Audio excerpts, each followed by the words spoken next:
Mozambique, Daniel Chapo investit président dans une atmosphère tendue. C-Web Info, 100% de l'information continue, 24 h sur 24 sur 7, en cliquant sur cwebinfo.net.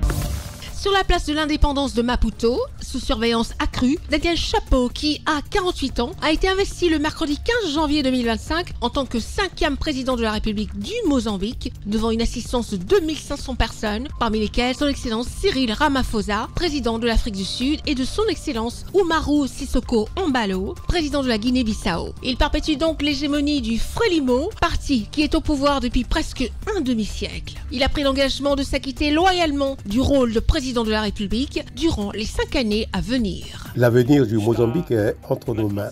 Aujourd'hui, plus que jamais, nous avons besoin d'unité, de courage et de détermination. Le chemin ne sera pas facile, mais nous devons avoir pleinement confiance dans la force du peuple mozambicain, dans notre unité nationale, qui est le secret de notre réussite.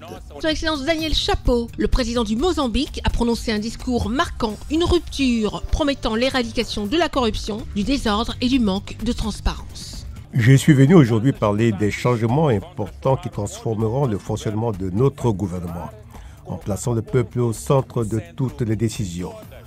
Nous allons ajuster les voiles de notre bateau pour qu'il navigue plus efficacement, avec moins de gaspillage et surtout avec plus d'attention et de soins pour chaque Mozambicain.